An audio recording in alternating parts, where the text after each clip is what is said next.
Bonjour à tous et bienvenue sur Mosaïque. Le fait du jour, c'est évidemment la rentrée scolaire. Elle concerne environ 12 millions d'écoliers en France. En Lorraine, près de 218 000 enfants prennent le chemin des salles de classe en ce mardi 1er septembre. L'Académie de Nancy-Metz reste l'une des rares à perdre des postes d'enseignants dans le premier degré. 19 pour cette rentrée. Dans le département de la Moselle, on espère encore une vingtaine d'ouvertures de classes d'ici à mercredi. Sur la communauté d'agglomération de Sarreguemines, il y a comptage à l'école du Witz à Wouswiller. On y revient dans le JT de Mosaïque. Voici le sommaire de l'émission. Avec l'agglo, plus belle la vie. C'est la rentrée aujourd'hui sur Mosaïque. Dans le journal, nous prendrons le chemin de l'école avec les tout-petits à Ernest-Villers. À Wouswiller, les parents d'élèves de l'école du Witz craignent des conséquences d'un comptage. Ambiance ce matin au moment de la reprise. Nous irons également au collège du Himmelsberg à Sarreguemines où les 6e découvrent leur nouvel établissement. Nous irons ensuite sur le pôle universitaire de Sarreguemines où on présentait de nouvelles formations supérieures aux couleurs franco-allemandes. Pour le portrait de la semaine, rencontre avec Valentin Alt, cinéaste en devenir qui part se former à Hollywood. La petite histoire nous fait voyager en 1872 à bord du premier train en gare de Hambach. Dans Tendance, nous braquerons notre regard vers le ciel à l'occasion de la Nuit des Étoiles. Nous terminerons l'émission en cuisine pour profiter du plat du jour, un poulet à la sauce aux poires. Il y a 3 ans, jour pour jour, était inauguré le périscolaire de Sarralbe, implanté dans l'enceinte du groupe scolaire Robert Schuman. Replay. Votre ordinateur virtuel accessible où que vous soyez, 24 heures sur 24, depuis votre PC, Mac, votre tablette ou votre smartphone. Pour les pros, la solution c'est le cloud ID Réseau.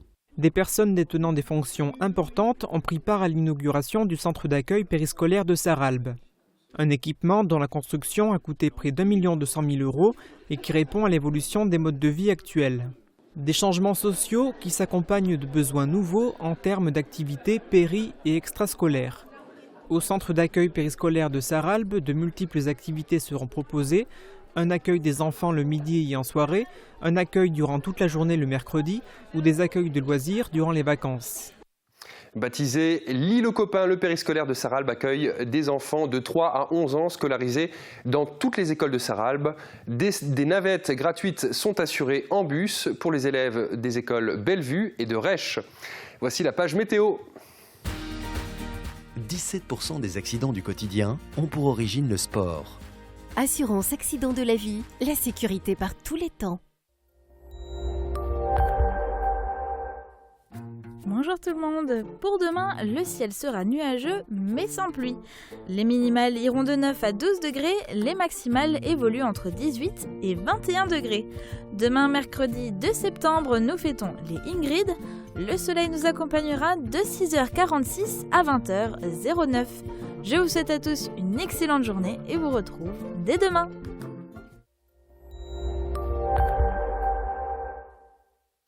Je parraine un ami et tout le monde y gagne. Mon filleul, ma banque et moi. Au Crédit Mutuel, un client satisfait rayonne. À la une du Républicain Lorrain, la rentrée, c'est aussi pour les parents qui ont un rôle à jouer dans l'éducation. La ministre Najat Vallaud-Belkacem insiste sur ce point et notamment sur leur implication dans les réformes à venir. À Forbach, les habitants d'un immeuble de la rue Malo n'ont plus de toit. Après l'incendie survenu dans la nuit du 23 au 24 août qui a ravagé le dernier étage, les résidents sont dans l'attente de travaux d'assèchement. En page locale, une nouvelle mairie pour Guébenouz inaugurée hier. Elle compte 4 logements qui d'ores et déjà peuvent accueillir les locataires. L'équipe municipale occupera les nouveaux locaux au mois d'octobre. L'info encore dans le JT de Mosaïque.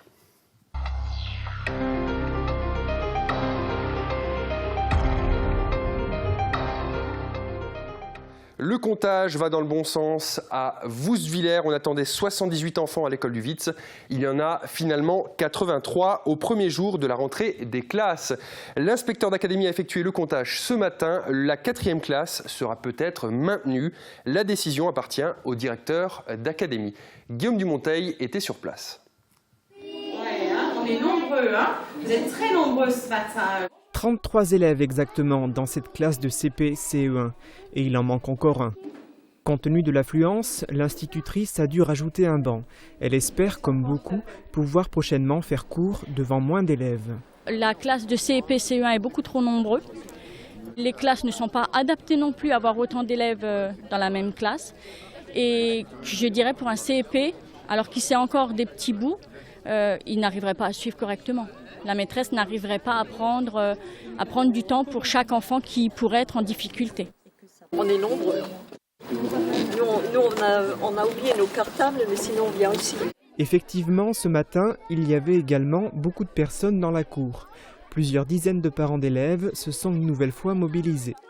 Ils n'acceptent pas la décision ayant conduit cette année à la fermeture de la 4e classe de l'école du Witz. D'autant que le nombre d'élèves est supérieur à celui de l'an passé, 83 contre 80. Au moment où l'organisation de la carte scolaire a été décidée, la présence de 78 élèves était envisagée.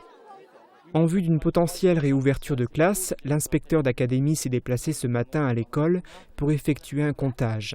Avant de rentrer dans l'établissement, il s'est entretenu avec les parents. Ce matin, je vais redemander à Mme Vinard les effectifs pour l'ensemble de l'école. Et puis les chiffres sont ensuite diffusés au directeur académique, qui est donc le seul responsable de la décision. Et donc demain, il y a une commission technique qui se réunit. Et puis à ce moment-là, la décision sera prise, soit le poste sera ouvert, soit on restera dans la situation actuelle. Réponse donc demain. En attendant, les parents d'élèves restent mobilisés. Ils ont prévu d'interpeller les automobilistes en ce début d'après-midi. Rentrée tout en douceur pour les tout-petits qui vont à la maternelle pour la première fois. Un grand jour que Mosaïque a choisi de filmer cette année à Ernest-Villers. L'école maternelle accueille les bambins d'Ernest-Villers, d'Eckenransbach et de Guébenouz, ainsi que des enfants d'autres communes, mais dont les nounous ou grands-parents vivent à proximité. Un reportage de Julia Bitran. Même pas peur, même pas de pleurs. À l'école maternelle d'Ernest-Villers, la rentrée s'est passée comme sur des roulettes. C'est très rare, je crois que c'est la première fois qu'il n'y a pas eu de pleurs à ce stade-là encore. Bon, la plupart des parents sont encore là, ça peut venir après, mais pour l'instant, ça m'a l'air bien parti. Une rentrée comme en rêveraient sans doute tous les parents de petits bouts de chou, d'autant que ce n'est pas toujours pour les bambins que la séparation est la plus difficile. Un petit bébé qui va à l'école, c'est dur pour la maman. Pour moi, c'est un peu plus difficile. C'est vrai qu'on a tendance à vouloir les garder à la maison pour les protéger et pour les couver. Mais là, c'est une nouvelle période qui commence. Et non, mais ça devrait bien se passer, quoi. Séparation pour les parents, nouvel univers pour les enfants qui se font de nouveaux copains. Et les petits sont accueillis par les moyens et les grands. Une seule classe de 19 élèves à triple niveau. Et c'est loin de déplaire aux parents. Mais justement, c'est pas plus mal parce que souvent ceux qui sont déjà là depuis 1 ou 2 ans aiment bien jouer au petit papa, à la petite maman, donc ils aiment bien leur montrer comment il faut faire, où ils doivent s'asseoir, où ils doivent mettre leurs affaires. Donc en général, ça se passe plutôt bien. Et en plus, les petits qui viennent cette année, je les ai tous accueillis déjà une journée au mois de juin, chacun individuellement pour qu'ils voient déjà comment ça se passe une journée d'école et qu'ils soient peut-être un peu moins stressés le jour de la rentrée. Je trouve que c'est bien, comme ça elle verra les grands, elle évoluera avec les grands, elle pourra apprendre davantage, je pense, et que c'est que bénéfique pour elle. Moi je pense que ça permet d'être un petit groupe, que la maîtresse ait peut-être plus de temps pour chaque enfant, et puis que ceux qui vont un peu plus vite puissent suivre les autres qui sont un peu plus grands ou l'inverse, s'entraider entre classes, voilà. Une opportunité peut-être aussi pour les 9 élèves de petite section de progresser plus vite, car le programme est bien chargé. Déjà, les petits, ça va surtout être un gros travail sur le langage, parce qu'il y en a beaucoup, ils arrivent en petite section, ils parlent peu, parlent mal, donc ça va être beaucoup un travail sur le langage pour les faire parler. Ça va aussi être du travail d'apprentissage à devenir élève, justement, à rester assis, à se concentrer, à tenir un crayon, toutes ces choses-là. Au début de la petite section, c'est surtout ça, plutôt que vraiment du travail sur papier avec crayon. On en fait très peu en petite section. Retour à Sarreguemines où ils sont 103 à découvrir aujourd'hui le collège du Himmelsberg. 103 élèves de 6e pour qui les changements seront nombreux. Mais avec l'équipe pédagogique du collège, tout est fait pour mener à bien l'intégration dans ce nouvel environnement scolaire. Thomas Drouin était sur place. Est-ce que tu es un peu stressé par la rentrée ? Comment tu penses que ça va se passer ? Bien. J'ai l'habitude. Et Massimo a toutes les raisons de ne pas s'en faire. Le passage de l'école primaire au collège est synonyme certes de bouleversement dans la routine scolaire, plusieurs nouveaux enseignants, des horaires différents, des camarades de classe à découvrir, mais au collège du Himmelsberg, tout est fait pour une intégration rapide de ces jeunes élèves dans l'établissement, et cela bien en amont de la rentrée d'aujourd'hui. La rentrée, elle commence l'année scolaire précédente. On essaye de développer les rencontres avec les écoles élémentaires et surtout les rencontres ici au collège, pour que l'enfant qui est en CM2 ait déjà l'habitude, ou soit déjà venu au collège une ou l'autre fois. Après quelques explications générales du principal et du principal adjoint, les élèves sont répartis dans leurs classes respectives.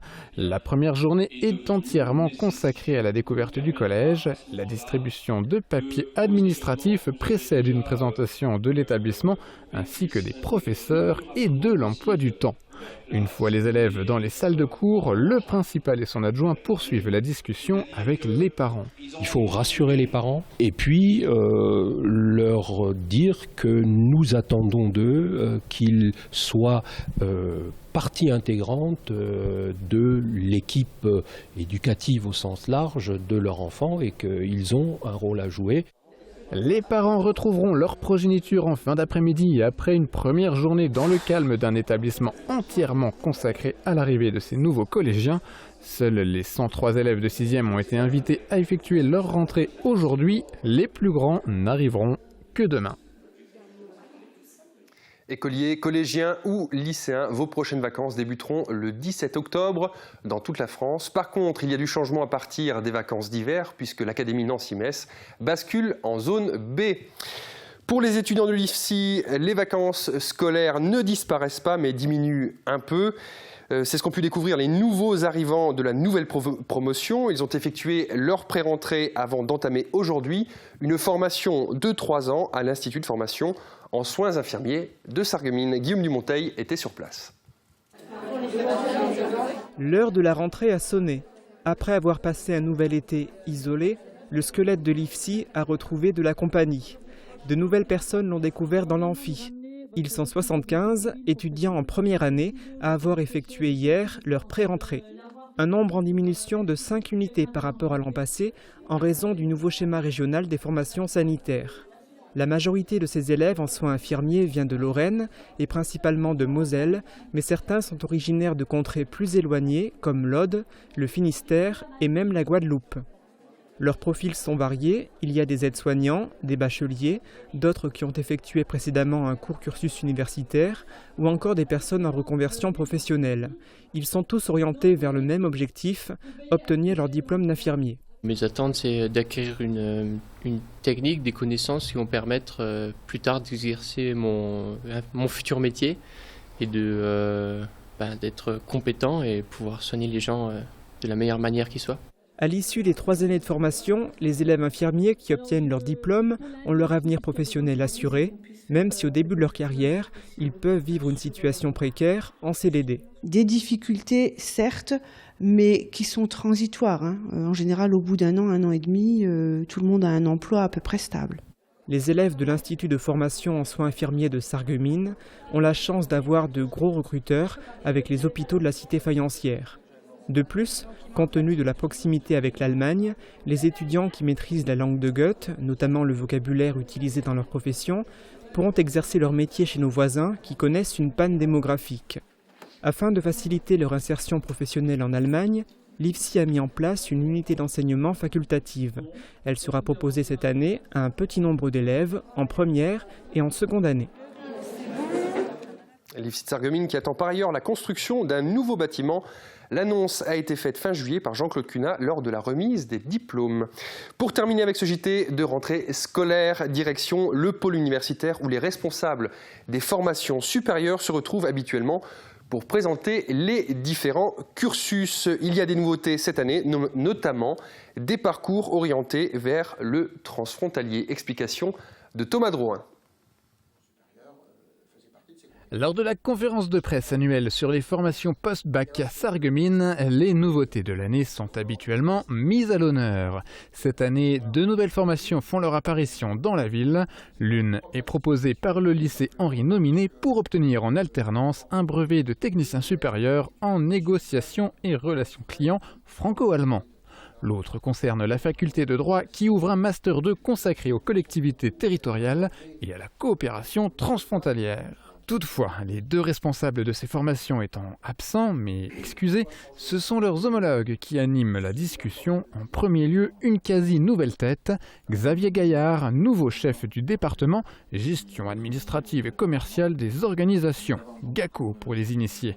Nouveau, mais déjà présent dans les murs de l'Institut universitaire de technologie en tant qu'enseignant. Pour 3 ans, je serai donc dans cette optique-là. Essentiellement dans la continuité de ce qui est fait avant, à savoir continuer à développer l'international, à développer l'alternance également, et puis aussi à œuvrer pour qu'il y ait une meilleure vie étudiante au sein du département. Dans son sillage, les différents responsables présents louent les uns après les autres la qualité de l'enseignement post-bac sarregueminois et de son orientation transfrontalière. Ainsi, les étudiants issus de l'école supérieure du professorat et de l'éducation sont des recrues appréciées et recherchées par les écoles françaises à l'étranger, notamment du fait de la caractéristique biculturelle du site sarregueminois. Un dynamisme franco-allemand général, relevé aussi par la communauté d'agglomération, qui voit là un des angles essentiels pour l'intégration des étudiants dans le tissu économique local. C'est une façon d'avoir des jeunes qui ont des compétences, qui les mettent au service du territoire, au service des entreprises dans la durée et dans une forme de stabilité. Donc c'est très important de concevoir qu'il faille former des jeunes sur le territoire. C'est aussi un gage de continuité de l'activité, de la compétitivité de nos entreprises. Élus et responsables sont donc sur la même longueur d'onde. Reste toutefois à convaincre les principaux intéressés, les étudiants, souvent plus frileux à l'idée de se lancer dans le grand bain du transfrontalier. Fin de ce JT, restez avec nous, des étoiles plein les yeux pour nous tous dans quelques instants.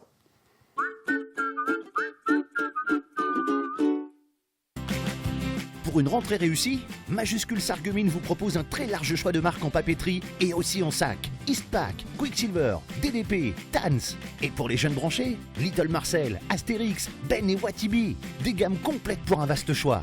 Majuscule Sarreguemines, au bureau comme à la maison, à côté du Grand Frais.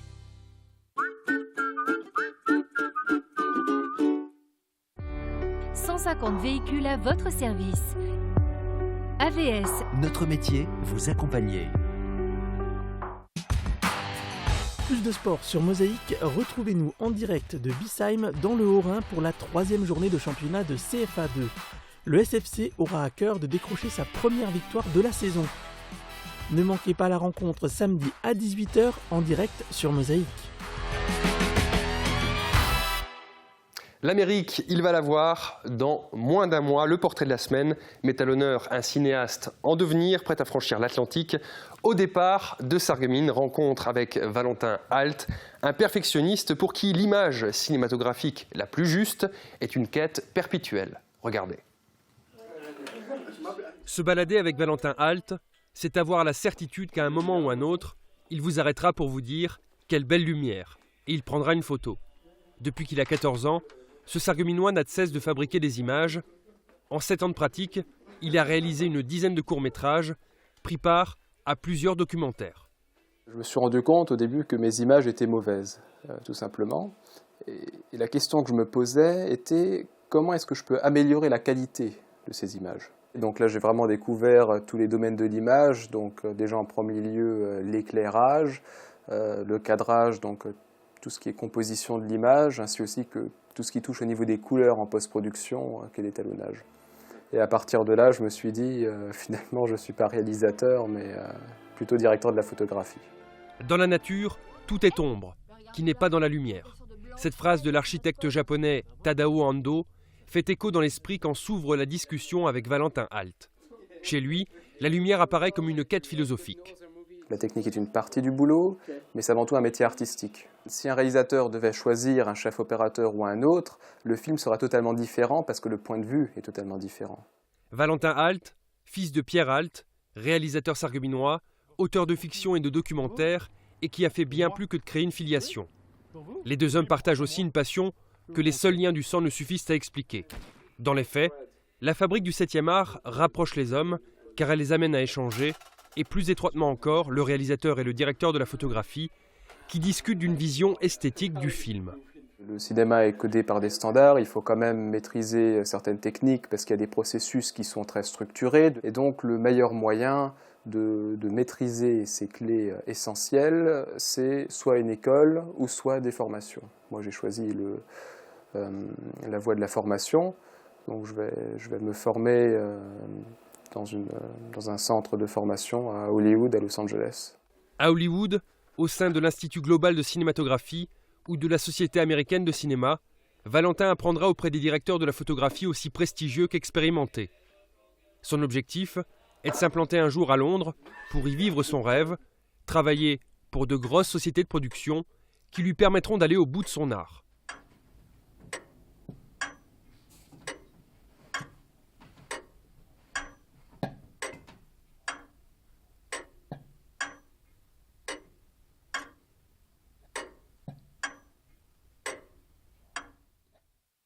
Direction Hambach. Pour continuer, nous retrouvons Joseph Hafner qui évoque une anecdote que de multiples localités ont connue lors de l'arrivée des premiers trains. Nous sommes en 1872 lorsque la ligne de chemin de fer Sarreguemines-Sarrebourg est mise en service. C'est la petite histoire du jour.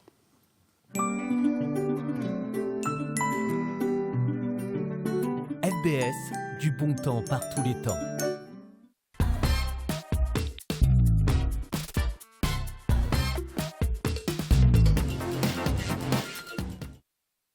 En 1872, le train arrive à Hambach. Durant la première année de service, il a fallu s'adapter. Et les gens avaient du mal à s'y faire, à se familiariser avec ce nouveau moyen de transport. Moi, je me rappelle même quelqu'un qui avait dit « Ouais, je ne monterai jamais dans cette machine infernale, ça va exploser. » Et d'autres n'étaient pas très familiarisés non plus. Une dame d'un certain âge est allée acheter un billet, elle rentre, elle va au guichet et elle dit au guichetier je voudrais un bon de chemin pour le chemin de fer, de voyage. Alors l'autre la regarde, elle dit mais vers où? Pour aller où, madame? Alors elle, offusquée, elle dit mais je ne vous permets pas. Vous êtes vraiment trop curieux, ça ne vous regarde pas. Où je vais aller par le train là. Cet été, il y avait un train d'animation au Jardin des Faïenciers. C'était le lieu d'accueil d'une série d'activités pour la Nuit des Étoiles. Fiona Gajowski en a fait le tour. Un sujet tendance, le nez au ciel. Avec Firsch Menuiserie, votre maison devient tendance.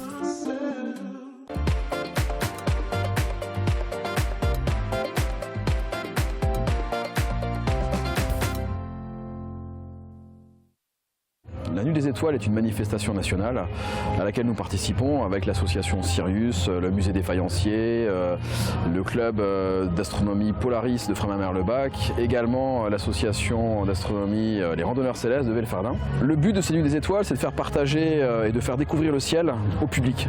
Public amateur d'astronomie et totalement néophyte.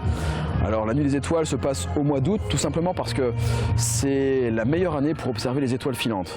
Actuellement, la Terre va passer dans un nuage laissé par une comète, et ce nuage de poussière et de petits cailloux vont entrer dans l'atmosphère à une vitesse de 60 km par seconde, et en rentrant dans l'atmosphère, ces petits grains de sable vont prendre feu et ça va faire une belle traînée dans le ciel, une étoile filante. Pour cette Nuit des Étoiles, les différentes associations ont mis en place des observations à l'aide de télescopes avec lesquels on a observé Saturne, on a observé les nébuleuses. On a également mis en place un écran géant sur lequel on peut suivre des conférences sur la radioastronomie et le système solaire. Et bien sûr, le planétarium a tourné en continu de 14h à 2h du matin, toutes les demi-heures. La plupart du temps, ce sont des instruments optiques qui qui appartiennent personnellement aux membres des associations. Il y a à différents moments de l'année des petites manifestations, mais elles sont très petites, les observations avec 2-3 télescopes.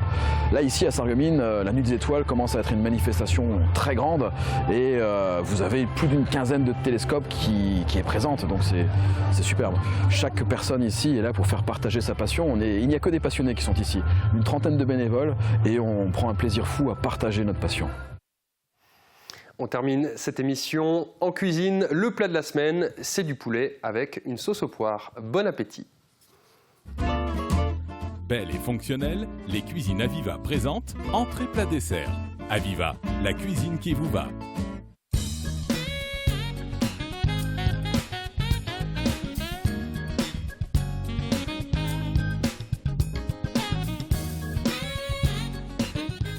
Bonjour à tous, pour le plat de la semaine, j'ai choisi un ingrédient de saison, il s'agit de la poire. Et avec elle, on va réaliser une sauce très douce pour accompagner un poulet. Épluchez la poire et coupez-la en 4. Pelez les échalotes et l'ail, hachez-les grossièrement. Faites chauffer de l'huile dans une sauteuse et faites-y dorer le poulet de tous les côtés. Salez-le et poivrez-le. Ajoutez la poire, les échalotes et l'ail, le fond de veau, le concentré de tomate, 20 centilitres d'eau et le laurier. Couvrez et laissez cuire 30 minutes à feu doux.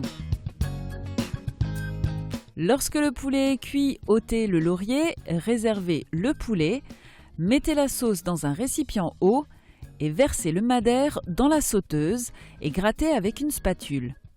Laissez bouillir quelques secondes puis ajoutez à la sauce. Lissez la sauce avec un mixeur plongeant et servez le poulet nappé de sauce avec un peu de riz. Pour réaliser cette recette, il vous faudra 4 os de cuisse de poulet ou des pilons de poulet. Un poulet entier coupé en morceaux fera aussi bien l'affaire. Une poire, une cuillère à soupe de fond de veau en poudre, 2 cuillères à café de concentré de tomate, 2 échalotes, 2 gousses d'ail, une feuille de laurier, 2 cuillères à soupe de madère, de l'huile d'olive, du sel et du poivre. Et évidemment, on peut remplacer la poire par un autre fruit de saison et c'est la pomme. Elle apportera une petite touche acidulée à notre sauce. Et pour ceux qui aiment les plats un peu chauds, je vous propose quelques gouttes de tabasco ou encore un peu de piment d'Espelette. Bon appétit! Fin de cette émission, merci de l'avoir suivi. Rendez-vous demain, même heure, avec Julia. Excellente journée à tous.